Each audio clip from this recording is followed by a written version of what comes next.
Simplement, nous sommes dans ce temps pascal. On fait un grand cas du carême. J'ai fait un grand cas du temps pascal. C'est un temps génial. Les prêtres sont trop fatigués après avoir tellement travaillé le tridium que le temps pascal, oui, on est content, ils l'ont fait, mais c'est un temps qui est génial. Il faut y apporter autant d'attention que ce carême. Alors je voudrais pour commencer, parce que j'aime beaucoup cela, c'est comme ça qu'on réveillait souvent les frères, on toquait à leur porte et on disait « Oh ma joie, Christ est ressuscité !» Il est vraiment ressuscité. Mais c'est vraiment essentiel. C'était le bonjour que disait Séraphin quand il voit quelqu'un. « Oh ma joie, Christ est ressuscité !» Si vous dites ça à quelqu'un, qu'est-ce qui se passe? Non, il est ressuscité. Mais c'est un beau salut. « Oh ma joie, Christ est ressuscité !» C'était son salut, c'est pas une façon de parler, mais vous dites ça, ça interpelle un tout petit peu. Hein. Alors parfois les frères, on leur toque, mais ils restent dans leur tombeau, ils dorment encore. Quoi. Mais on est appelé à se réveiller. Alors, j'ai préparé des petites choses hier soir, mais je vais parler un peu plus dans l'abondance, tout simplement. D'abord, cette chapelle, elle est magnifique. Je m'excuse, elle n'est pas de nous. Elle a été reçue du Seigneur par l'intercession de Saint Joseph. C'est la chapelle Saint Joseph. Ici, il y avait un motocross horrible, un tir au clé. Et on l'entendait jusqu'à la chapelle quand on adorait. Alors moi, je dis non, Seigneur, c'est pas possible que... Et on comptait faire un truc avec des voitures en plus. Hein. Il y avait déjà des motos, et puis c'était des voitures. Seigneur, on va prier Saint Joseph. Et pas moyen d'y arriver. Et puis je dis, eh bien Saint Joseph, si tu arrives à supprimer ce motocross sans trop de problèmes, on a eu des problèmes, mais il l'a supprimé. Alors je dis, je te construis une chapelle. Alors bon, je pensais une petite chapelle en bois comme une petite potane. Et puis voilà que frère Joseph, parce que Joseph a beaucoup joué dans la fraternité, il travaille encore d'ailleurs, et je dirais, est parti un jour en Roumanie. Et il a vu qu'à travers une forêt, il prenait les arbres, il les écarissait, si vous voulez, et il construisait des monastères, des skites, comme on dit là-bas. Alors il m'a montré des photos, je dis, voilà la chapelle qu'il nous faut. Alors on a commandé en Roumanie, avec le frère François qui était architecte, on a fait un petit dessin typique des chapelles roumaines, et ils l'ont construit en Roumanie, et ils sont venus ici la porter, en camion. Il y avait encore de la neige, mais tout monté, là, sauf le toit qui était fait ici. Mais alors ce qui était incroyable, c'est que dans la foi, moi, je n'avais pas encore le permis de construire, mais j'étais sûr que je l'aurais. Mais c'est pas toujours facile. Bon, mais en attendant, le vrai du te malin, regarde un peu, il y a tous les bois qui sont là pendant un an. Je dis, Saint-Joseph, c'est pas possible, je t'apporte des bois, et puis toi, tu ne me permets pas qu'on construise. Et puis, l'urbanisme a quand même dit, oui, c'est devenu un lieu où on peut construire, et ce n'est pas natura. Natura, ça veut dire que tu ne peux rien faire, quoi. Pour garder la nature. Parfois, c'est l'autre extrême écologique, mais je suis écolo. Mais voilà. Donc la chapelle a été construite et pour moi, c'est faire honneur aux artisans. Le monde est trop assis. C'est normal que vous soyez maintenant. Mais je dirais, le monde est trop assis. Je dirais, il faut que les gens puissent se lever pour annoncer l'évangile et pour travailler de leurs mains. Moi, je prie pour que le Seigneur envoie sur la terre aujourd'hui des artisans ardents et intelligents. Parce qu'il manque des plombiers, il manque des menuisiers. Alors, on fait tout par l'intelligence artificielle où on tape, mais je veux dire, le travail des mains, l'intelligence du cœur et des mains. Et il faut des gens intelligents. Moi, de mon temps, j'ai dû faire des études, mais gréco-latines, parce que moi, je détestais l'école, je m'excuse, mais je n'aimais pas beaucoup du tout. C'était pénible. Heureusement, à travers des misères qu'on peut avoir à l'école, eh bien, moi, je rêvais toujours avoir ma cabane dans les bois. Et c'est ça qui m'a sauvé. Le week-end, mes parents venaient à Lavaux-Sainte-Anne, ils avaient une maison, et je m'enfouillais et j'allais jouer dans ce bois parce qu'un garde forestier m'a dit, Marc, il y a une cabane dans les bois, tu peux la voir, parce qu'il n'y a plus de chasseurs. C'est devenu une prairie, mais il restait un petit bois, le bois que vous verrez tantôt à Tibériade. Et donc là, j'ai commencé par des petites cabanes. Donc, je dirais, la nature peut être aussi très guérissante, très bienfaisante. C'est pas seulement une écologie, mais c'est l'émerveillement. Et pour moi, j'ai toujours aimé, si vous voulez, accueillir. On était 8 enfants à la maison. Ben voilà, c'était possible à l'époque, peut-être maintenant c'est encore possible, mais plus difficile, mais enfin, il y a encore des grandes familles. Hein. Et bien c'était génial d'avoir une grande famille. On apprenait à vivre ensemble. On se mordait, on se tapait dessus, on se demandait pardon le soir. C'est normal, comme dans toutes les familles. Hein.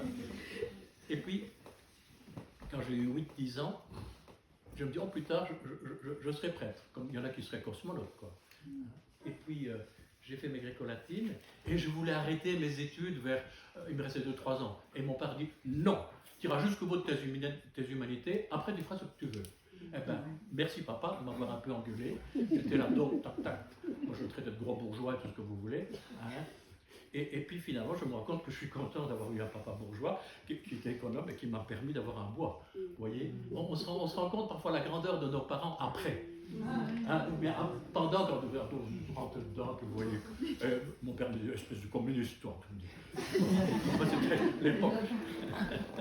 Enfin voilà. Donc tout ça pour dire que vous pouvez avoir parfois des difficultés avec vos parents, mais alors après, moi je me rends compte, ils étaient encore vivants quand j'ai pu leur dire merci.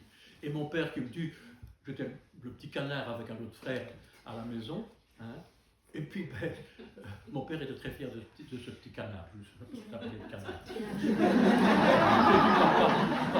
Du papa, voilà, c'est comme ça, mais mon père était très fier de moi, j'étais content, parce qu'il me trouvait un imbécile qui me disait, non, mais ça ne me faisait pas grand-chose parce que je savais que le Seigneur me donnait autre chose dans mon cœur. Je me dis, je comprends qu'il me traite comme ça, parce que je ne suis pas toujours génial, et puis, c'est simplement de voir, là, puisqu'on parle de croix et lumière, c'est de croire que dans ce qu'on a parfois de... C'est le pape François qui dit qu'on croit toujours qu'on est fort dans ce qu'on est fort, dans ses qualités, c'est vrai, c'est bien, mais on peut être aussi très fort dans ses propres faiblesses. Dieu, regardez, Saint Paul, alors il ne faut pas se complaire dans ses faiblesses du tout, mais le Seigneur a dit, hein, eh bien, Paul, qui voulait se libérer des chats, je ne sais pas laquelle c'était, ben on en a tous, eh bien, en tout cas, ma grâce te suffit. Et ma force se déploie dans la faiblesse. Et bien dans cette faiblesse, le Seigneur peut déployer énormément de choses. Parce qu'on est parfois humilié ou tout cela, mais on dépasse cela. Quoi. Il y a quelque chose qui nous est donné et qui nous donne d'oser faire des choses que le Seigneur m'a donné d'oser en tout cas. Hein. Et donc, je continue. Une petite chose qui est importante. Oui, je dirais qu'après mes humanités, c'est vrai que mon père avait dit, tu fais ce que tu veux. Quoi. Mais il y avait quand même un défi qu'il fallait aller jusqu'au bout. Et je pense que les pères démissionnent beaucoup trop vite aujourd'hui. Le monde a besoin de pères doux et fermes. Et même les ados aiment bien la tendresse de leur père ou de leur mère aussi. Hein. Une petite parenthèse. Alors je continue en disant que après mes humanités, j'ai pu partir en pèlerinage en France. Et là, j'ai découvert, il n'y avait pas encore les nouvelles communautés, c'était mai 68. Hein. Et là, j'ai découvert une communauté de Lanza del Vasto. On travaillait beaucoup de ses mains, tout ça. C'était un disciple de Gandhi, mais c'était très bio. On mangeait toujours des betteraves rouges et des petits pois. Moi, j'avais 20 ans, j'avais besoin d'un bon steak frites, quoi. C'est comme ça. Bon, maintenant, j'en ai encore besoin de temps en temps. Alors, je dirais que je descends vers la cuisine pour aller trouver un bout de pain ou quelque chose, j'avais encore faim.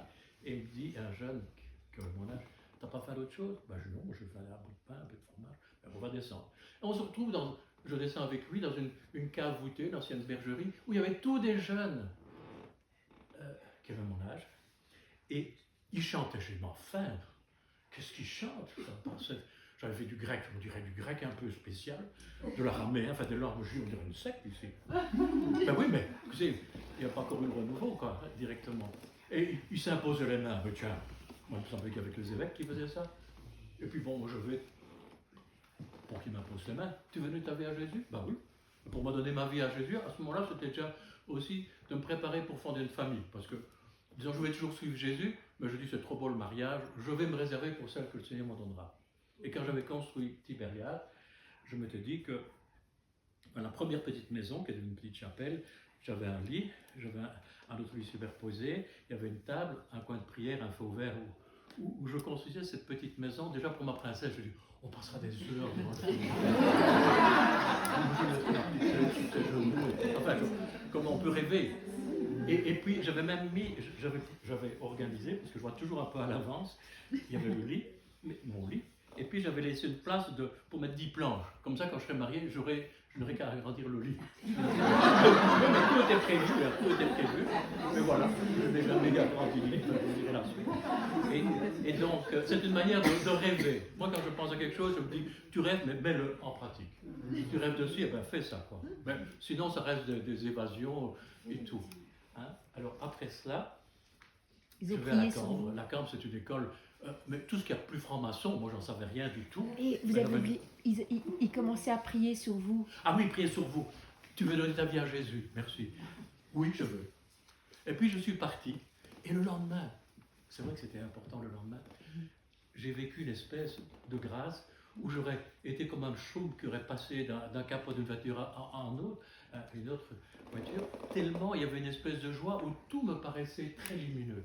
Toutes les belles petites maisons en pierre que j'aurais bien transportées pour les mettre à Lavaux, tellement c'était beau, pour ne pas devoir construire ce que je voulais.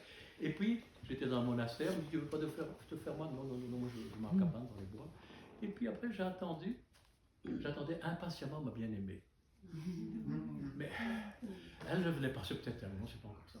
Un jour, je la trouve mignonne, gentille, chrétienne, infirmière, pas tout ce que vous voulez. Mon père était ravi parce qu'il avait peur que je lui ramène une demi-sauvage. Mais oui, mais tu vois une famille un peu bourgeoise, comme il faut, comme on dit, pas de famille, comme on dit. Mais voilà, c'était. Mon père était ravi. Tu sais, c'est la perle de ta vie. Et puis un jour, elle me dit, Marc, t'es sûr que le Seigneur t'appelle pas autre chose? Je suis fondé une famille, mettre Jésus au cœur, vous savez bien, c'est génial. Et puis, vous savez, pour un chrétien, la nuit la plus importante de l'année, c'est la nuit pascale, la vigile. Alors, il n'y avait pas de curé ni tout ça à Tibériade à l'époque, évidemment. Donc, on partait à pied de Lavaux jusqu'à Cheftogne, au monastère. Et là, vous avez une vigile qui commence à 9h du soir et qui se termine à 2h du matin, avec de l'encens, des clochettes, toutes les fresques.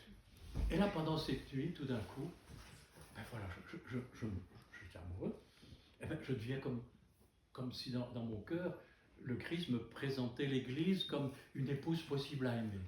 Vraiment, c'était étonnant, parce que tout le monde voulait bien du Christ, mais pas de l'Église.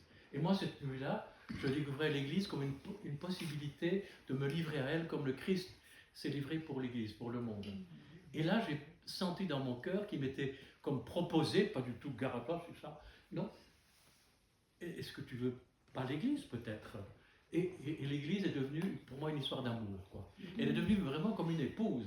Et je me suis rendu compte dans mon cœur que l'Église et le Christ étaient inséparablement liés. Comme dans un couple, pourrait-on dire. Enfin, je l'ai découvert dans ma chair, quoi. Et à ce moment-là, je me dis, mais qu'est-ce que je vais faire, moi? Et vite, dans mon cœur, il y a eu comme une intuition, je ne sais pas comment vous appelez, une lumière, en tout cas, en 3-4 minutes, c'était tout, hein. Simplement, est-ce que je vais rentrer à un séminaire, à un monastère? Eh bien, donne ce bois à l'église et fais des vœux. Et commencer une petite fraternité de quelques frères qui s'aiment de l'évangile et qui vont faire découvrir le trésor qui habite le cœur de l'église. Voilà l'intuition générale de Tibériade. Simplement faire découvrir le trésor de l'église, la parole de Dieu, les saints. Et les plus grands trésors, je les découvre encore maintenant. Pour moi, je les découvre fortement pour le moment, la Trinité. Mais c'est génial, la Trinité. Elle est famille, la Trinité. Et on vient de la Trinité. Pourquoi qu'on souffre tellement quand les relations ne sont pas bonnes? Parce que nous ressemblons à la Trinité. Et donc la qualité de notre vie dépend de la relation de qualité que nous avons avec la Trinité, le Père, le Fils, l'Esprit Saint. Alors de temps en temps, c'est plus le Père, plus l'Esprit Saint, peu importe. Enfin, ils sont tous les trois ensemble. Et distincts pourtant. Eh bien là, je me dis, tiens, qu'est-ce qui me rend le plus heureux? Si ce n'est la qualité des relations qu'on peut avoir entre frères, ou avec des amis, ou des choses pareilles. Ou dans un couple, qu'est-ce qui fait qu'on est heureux, qu'il y a une qualité de relation où on s'aime au-delà de nos défauts, nos limites, qu'on n'est pas toujours dans le passé, mais qu'on est dans le oui d'aujourd'hui. Il y a un oui aujourd'hui. Et je dis souvent aux familles qu'une famille devient solide quand elle a traversé quelques épreuves. Aujourd'hui, on démissionne beaucoup trop vite. L'épreuve, ça fortifie.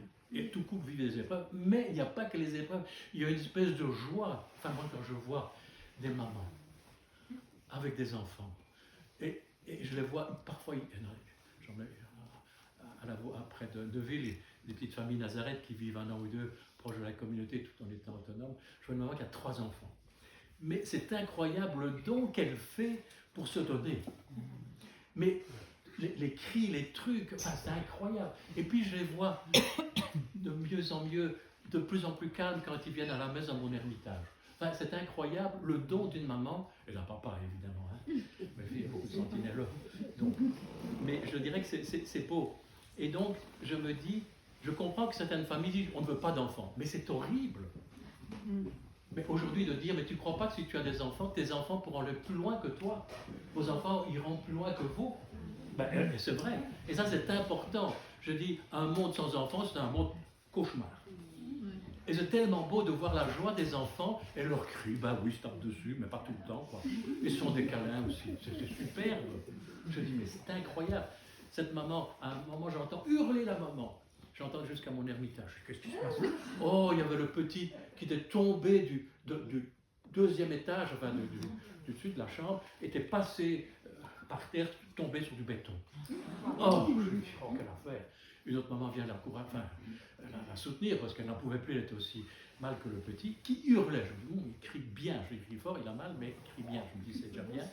Mais de voir tous les soins qu'il y a eu, moi, enfin, je me suis, je déborde, mais c'est de voir tout ce qu'on fait pour sauver la vie d'un enfant, alors que de temps en temps, on lâche des bombes comme ça et qu'on en tue 20 à la fois. Quoi.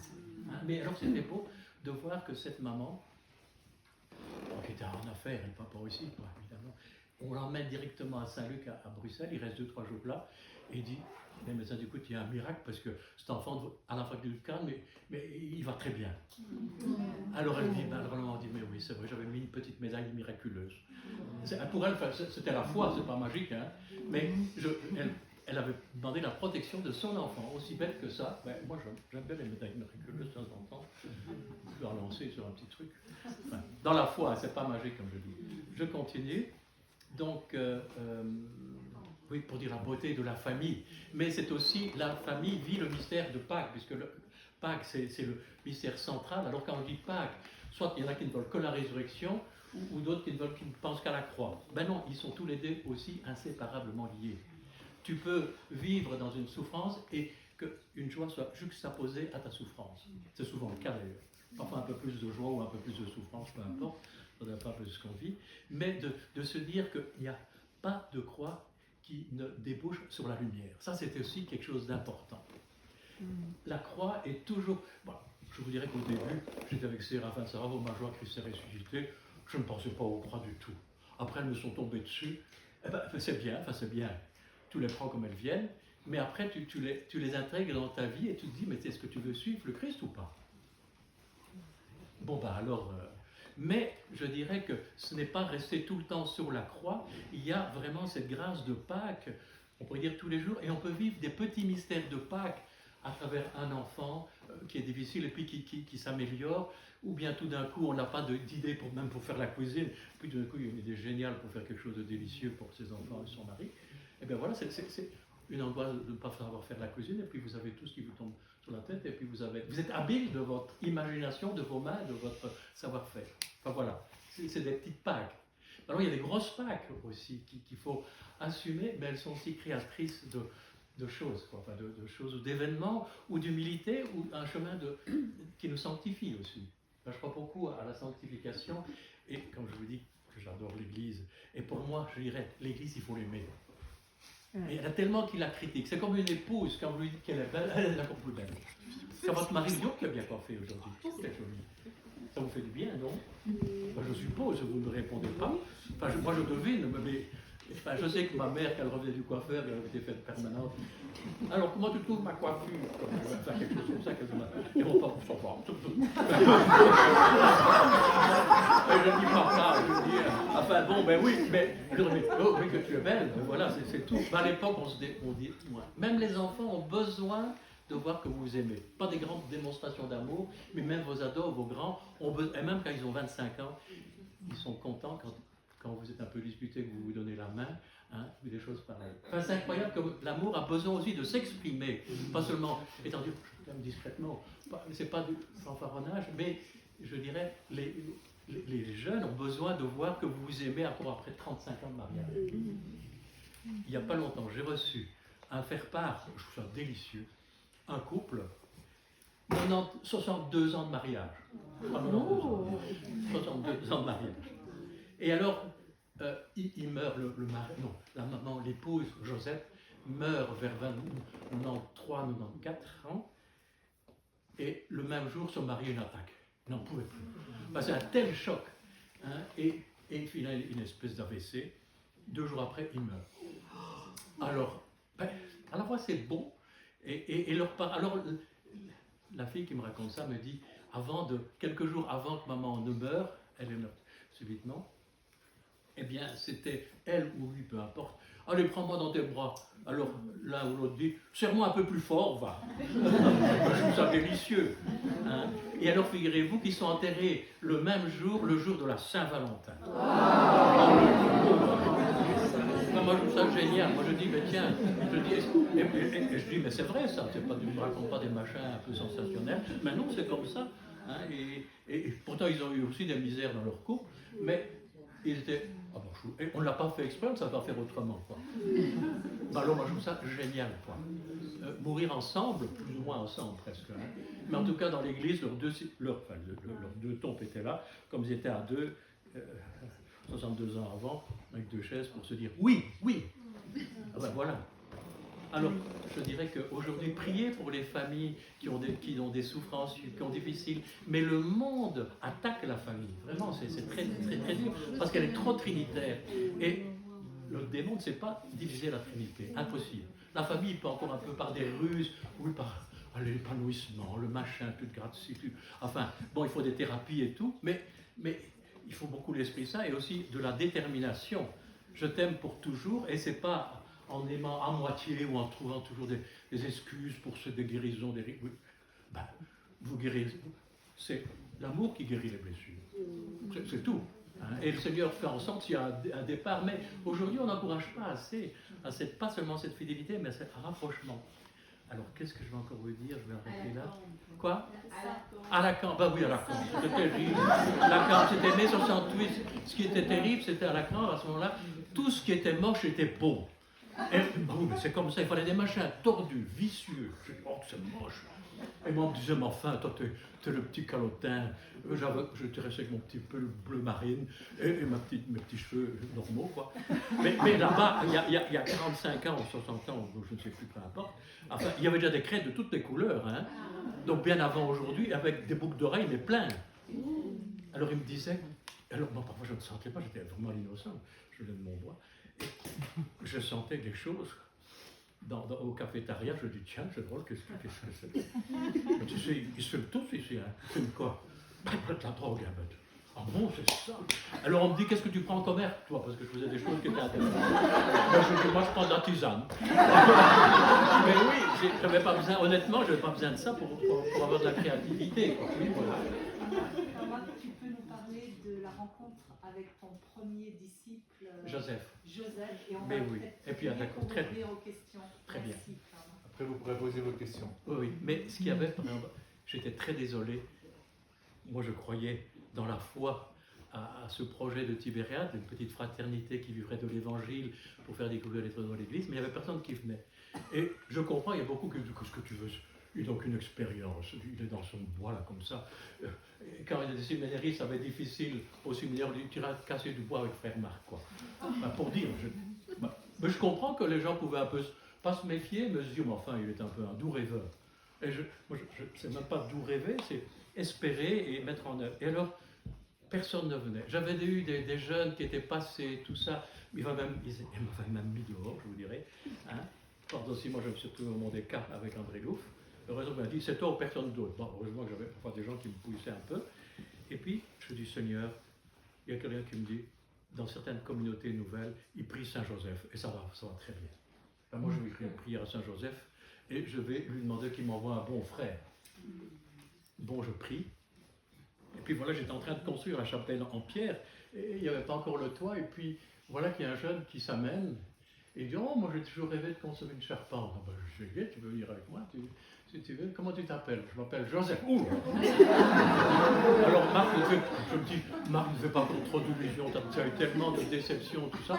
Mais je dis, on verra bien. Et ton métier? Menuisier charpentier. Oui. Alors, je dis, mais tu peux venir quelques jours. Et puis je l'ai envoyé, parce que moi je n'étais quand même pas assez formé.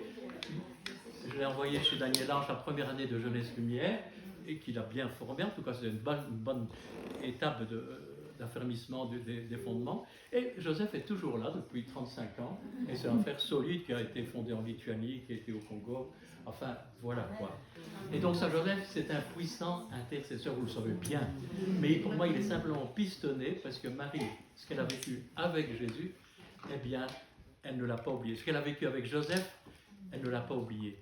ce que Jésus a vécu avec Joseph, il ne l'a pas oublié non plus. Donc, je dirais, Joseph est pistonné de Marie et de Jésus. Alors, c'est puissant. Donc, c'est un pistonné, quoi. Ben oui, c'est ça. C'est pour ça que j'essaie de comprendre. Et pas trop d'un bonne mort. Bon, c'est très morbide. Puis j'ai compris, c'est seulement d'être ou de mourir en présence de Jésus et de Marie. C'est tellement beau, voilà. Est-ce Je que vais tu poser peux des nous questions. faire la grâce de lire ta prière à Saint Joseph? Ben oui, si tu veux, je vais. Mais j'en ai écrit plusieurs, mais c'est une récente en tout cas. Regardez, Saint Joseph qui est là. Voilà, il est aussi sur simplement. l'icône. L'icône, c'est Oui. beau, c'est le retour à Nazareth. Vous voyez, Oui, c'est plus la fuite en Égypte. Les pyramides sont derrière. C'est le retour à l'intériorité. Et j'ai essayé de faire, c'est un ami iconographe qui est orthodoxe, qui a peint cette icône. Vous voyez Joseph qui pose sa main sur la tête de Joseph, Jésus, et puis Marie qui est sur l'âne. J'ai essayé de faire cette même image au sanctuaire de Beaurain avec Joseph qui est maintenant là-bas au sanctuaire à Beaurain. Parce que Marie, là où il y a Marie, Joseph est tout proche. Et l'Esprit Saint, évidemment. Quoi. Alors je veux dire, je me tiens en prière et je frappe à ta porte, Joseph de Nazareth. Fais-moi entrer dans le paradis de Jésus et de ta chère épouse, et de tous les saints et de tous les anges. Assiste-moi dans tous mes soucis de famille, de communauté, de paroisse.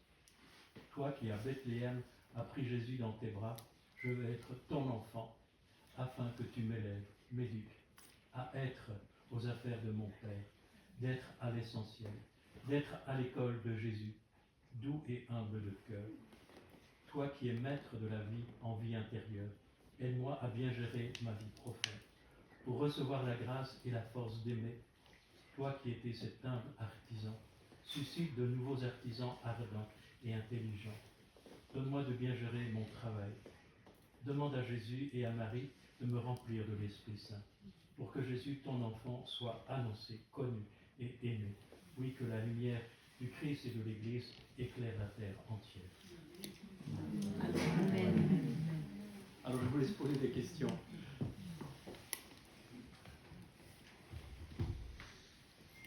Vous êtes combien maintenant? Maintenant, eh bien, c'est très beau parce que j'avais demandé au Seigneur avant de mourir d'avoir 12 petits frères. J'aime bien les chiffres symboliques comme les apôtres. Et on est 28 frères et 10 sœurs, quoi. Donc pour moi, c'est une merveille parce que, alors, c'est rien du tout par rapport aux communautés nouvelles qui ont plein de. Je dis, c'est pas une question d'être une grande communauté, c'est d'abord d'être une communauté qui s'aime et qui aime l'Évangile et qui essaie de s'y convertir et qui annonce autant qu'ils peuvent l'Évangile. Voilà. Alors c'est pas évident la vie commune, hein. Mais la vie de famille n'est pas si évidente que ça non plus. Hein. Alors ça coûte très cher la vie fraternelle, mais ça porte beaucoup de fruits. Je ne sais pas si tu es d'accord avec ça. Nous on est 4, donc c'est plus facile. Non, mais c'est vrai que même la vie de couple, c'est exigeant. C'est pas toujours le paradis, mais il s'y passe quelque chose. Quoi. En y demeurant, en étant ferme dans la foi et vivant ensemble, quoi, autant qu'on peut. Quoi. Est-ce que vous accueillez les pèlerins ou, Des pèlerins? Oui, que les pèlerins qui viennent ici, vous avez les chambres? Oui, on a des pour chambres, organiser disons, des c'est très activités. sobre, c'est plus confortable chez les sœurs, mais chez les frères, c'est bien aussi, si vous voulez un peu plus de sobriété. Enfin, vous avez dormi, ça avait bien dormi? Oui. On a eu la grâce de dormir dans la chapelle. Voilà, il y a 12 petites chambres autour de la chapelle, il y a des petites chambres qui sont convenables. Il n'y a pas de souris ni tout ça, mais pour vous rassurer. Non, mais c'est vrai que du moment qu'on a un toit, vous savez, même, je dirais, dans une famille, qu'est-ce qui est important? On rénove la maison, il faut isoler très bien. Mais le premier toit, c'est votre amour. Quoi. C'est le toit qui convient, même s'il pleut à l'intérieur. Les enfants, si vous aimez et tout, ça, c'est leur sécurité. Alors, il faut refaire le toit aussi, mais Et quel est le lien? Quoi? Quels sont les saints qui vous inspirent ou qui sont vos saints patrons en dehors de Saint Séraphin? Oui, et bien d'abord le premier c'était Séraphin, je dirais que je ne connaissais pas Saint François, et pourtant des jésuites me disent écoute ton truc est plus franciscain que jésuite. Et puis j'ai découvert Saint Séraphin, la lumière du Christ ressuscité, le mystère de Pâques, et puis j'ai découvert Saint François, plutôt le mystère de la croix, avec ses stigmates. Et j'aime bien de Saint François et Saint Séraphin, c'est le mystère de Pâques. Enfin, c'est un peu, on pourrait dire, alors Saint François a eu de la joie aussi, et Séraphin a eu des croix aussi, mais enfin, on va représenter Saint François avec ses stigmates, hein, et Séraphin, la lumière de Pâques et l'acquisition du Saint-Esprit. Moi je dirais, acquérir l'Esprit Saint, c'est pour aimer, quoi. C'est pas l'Esprit Saint pour l'Esprit Saint, mais c'est pour avoir la force d'aimer, quoi. Et il dit à un moment donné, Jésus, je vais le lire, Jésus a mis à mort la mort, non? Oui, je connais mieux l'expression. Oui, c'est ça. Et puis, il y a aussi, ici, vous voyez, je pense qu'il faut respirer aux deux poumons, comme disait Jean-Paul II et encore les papes aujourd'hui. Hein. Disons, les orthodoxes et les catholiques ont beaucoup à s'apporter mutuellement. Et l'Église catholique n'a pas eu peur de faire des icônes qui viennent de chez les orthodoxes, quoi. Il faut que les orthodoxes puissent un peu plus prendre aussi des petites choses de chez nous. Mais enfin, chaque chose à son temps. Et quelle est la place de Marie? Ah, Marie. Ah ben, Marie, moi je la vois toujours comme ça, comme grand ouvert avec tout son manteau. Moi je me mets en dessous de son manteau. Marie, ben, comme on est proche de Beaurain, je dirais que Marie, je me dis souvent ce sont des frères qui sont passés à Beaurain qui viennent à Tibériade, quoi.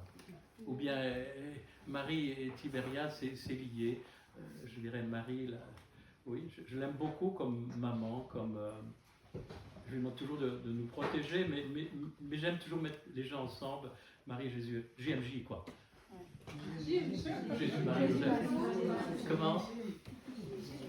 Et alors, il y a un autre saint qui est aussi de l'Orient, c'est Saint Silouane. J'aime beaucoup aussi. Saint Silouane, c'est lui qui dit qu'il nous faut prier pour le monde entier, que l'Esprit Saint descende sur le monde entier. Et si vous voulez avoir l'Esprit Saint, aimez jusque vos ennemis. Et c'est une spécialité du chrétien, sinon, ben, c'est tout. Mais aimer ceux qui nous cassent les pieds, c'est là qu'est important. Alors aimer ceux qui nous aiment, attends, il faut ça aussi, parce que mais quand même aimer ceux qui viennent parfois, nos ennemis ont parfois un peu raison, mais ils exagèrent parfois. Donc il faut prendre ce qu'ils nous donnent, et ça c'est important de construire la paix déjà dans notre cœur, quoi. Et d'aimer ceux qui nous sont proches et tout ça, quoi. Donc l'amour des ennemis et le service, la dernière place, c'est des choses qui ne sont pas naturelles, mais qui sont surnaturelles, quoi, hein. Aimer ceux qui nous cassent les pieds ou qu'on n'aime pas assez, quoi. Et ben il faut prier beaucoup pour eux, et c'est ceux-là qu'il faut aimer parce que le Seigneur nous l'a demandé, aimer vos ennemis, quoi. Alors c'est pas des grands ennemis nécessairement, hein, mais des gens qui vous contredisent, qui sont toujours en train de vous rabaisser, ben oui, voilà, ça fait du bien, quoi. Oui.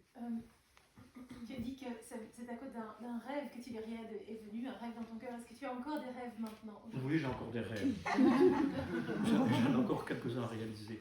Mais c'est vrai qu'il ne faut pas démissionner, disons. J'ai démissionné parce qu'à un moment, les frères m'ont fait comprendre qu'il valait mieux que je sois plus responsable. Et c'est vrai, après 37 ans, c'est énorme. Hein.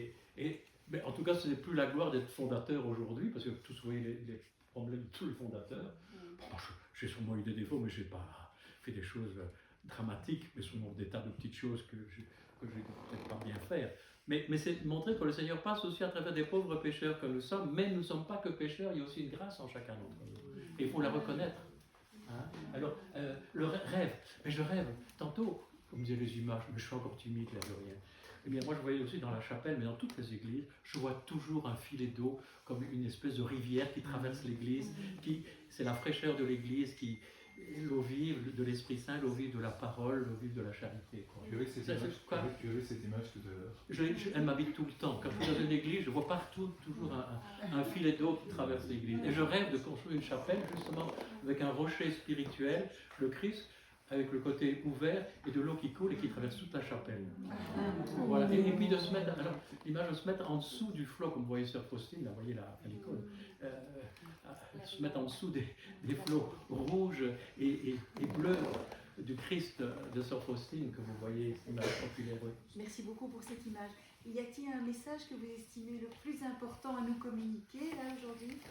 Un message, oui, je crois que notre foi grandit dans la mesure où notre foi est communiquée. Une foi qui ne s'annonce pas est une foi qui crève. Et justement de se sentir pauvre dans l'évangélisation est tout à fait bien. Et on peut aussi ne pas avoir peur, et c'est bien aussi, mais je dirais que même si vous vous sentez fragile, et puis je n'ai jamais regretté d'avoir annoncé l'évangile à contre-temps, et que parfois je ne l'ai pas fait, eh ben je l'ai regretté après, quoi. Donc notre foi devient grande dans la mesure où on communique la foi. Je voulais dire que quand vous annoncez le Christ, l'Esprit Saint vous tombe dessus, ça c'est certain.